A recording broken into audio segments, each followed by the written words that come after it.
Poin A, pengertian penarikan tenaga kerja. Apa itu penarikan tenaga kerja? Penarikan tenaga kerja adalah proses pencarian dan pemikatan para calon karyawan atau pelamar yang mampu untuk melamar sebagai karyawan. Proses mendapatkan sejumlah calon tenaga kerja yang berkualitas untuk jabatan atau pekerjaan utama di lingkungan suatu organisasi atau perusahaan. Sebelum kita lanjut ke tujuan penarikan tenaga kerja ini, terlebih dahulu kita harus mengetahui beberapa poin penting. Yang pertama, apa itu tenaga kerja? Yang kedua, apa itu karyawan? Yang ketiga, apa itu buruh atau kuli? Dan yang keempat, apa itu kerja? Yang pertama yang kita bahas yaitu tenaga kerja. Adalah tiap orang yang mampu melakukan pekerjaan baik di dalam maupun di luar hubungan kerja. Yang kedua yaitu karyawan. Adalah seseorang pekerja tetap yang bekerja di bawah perintah orang lain. Yang ketiga yaitu buruh atau kuli. Adalah seseorang pekerja harian atau honorer yang bekerja di bawah perintah orang lain dan besar upahnya tidak tertentu. Yang keempat yaitu kerja. Adalah sejumlah aktivitas yang berhubungan dengan fisik dan mental yang dilakukan oleh seseorang untuk mengerjakan suatu pekerjaan. Nah, lanjut kita ke poin yang B, yaitu tujuan dari penarikan tenaga kerja. Tujuan dari penarikan tenaga kerja ini terbagi menjadi dua golongan, yaitu ada golongan tujuan umum dan ada tujuan khusus.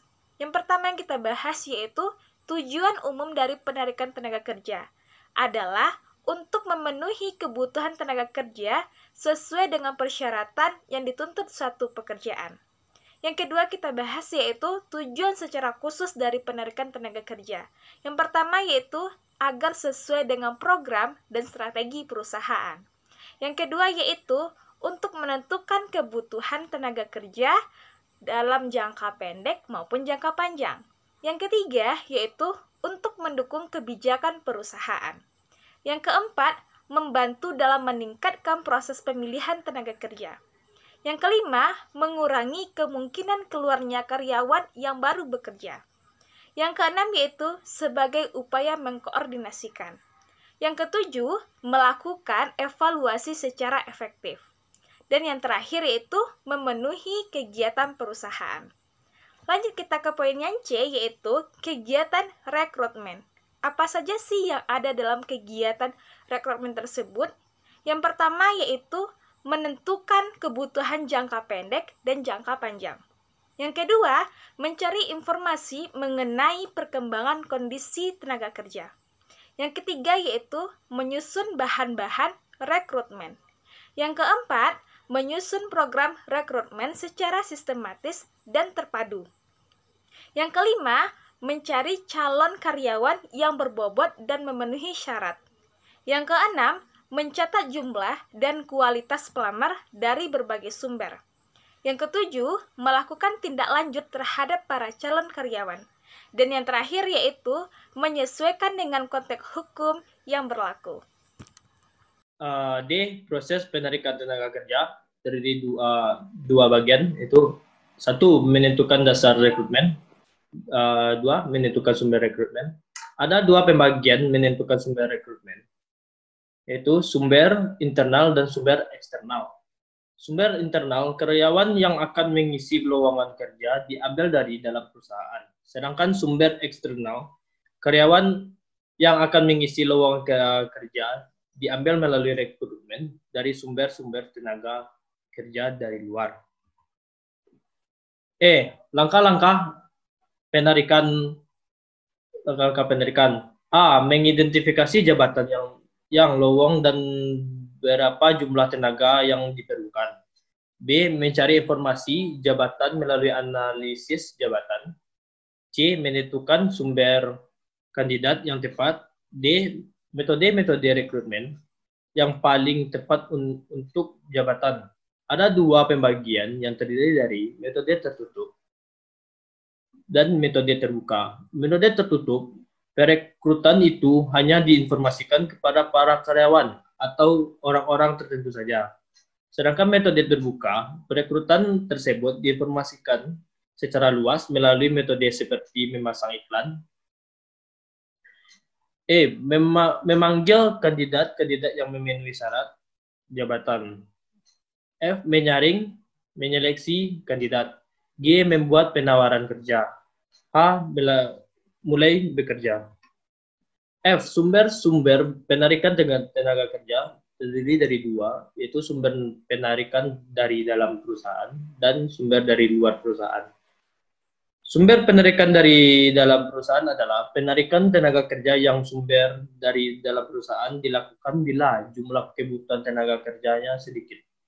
Sedangkan sumber dari luar perusahaan, suatu perusahaan melakukan penarikan calon tenaga kerjanya dari luar perusahaan dengan alasan keperluan usaha perusahaan. G. Alasan dasar penarikan tenaga kerja. 1. Terdiri dari organisasi baru. 2. Adanya perluasan kegiatan organisasi.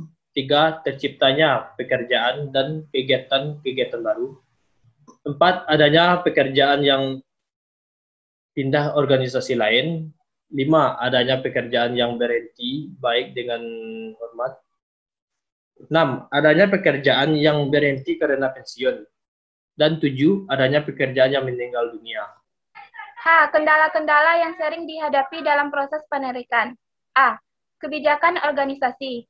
Kebijakan organisasi yang mempengaruhi penarikan ialah 1. Kebijakan promosi. 2. Kebijakan kompensasi. 3. Kebijakan status karyawan. 4. Kebijakan penerima tenaga kerja lokal. B. Rencana sumber daya manusia. C. Kondisi pasar tenaga kerja. D. Kondisi lingkungan. E. Persyaratan jabatan. F. Kebiasaan pelaksanaan penarikan. I. Pengaruh internal dan eksternal terhadap rekrutmen. Pengaruh internal. 1. Sumber daya yang tersedia. Jenis pekerjaan yang akan dilakukan penarikan dan metode penarikan apa yang akan dijalankan. 2. Komitmen organisasi dalam melaksanakan perekrutan.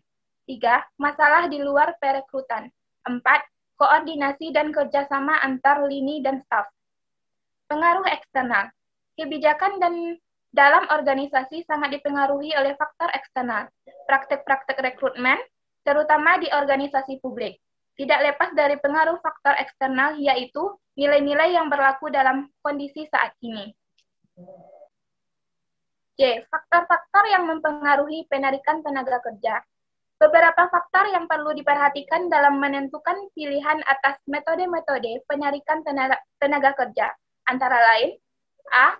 Biaya dan manfaat atas penarikan tenaga kerja.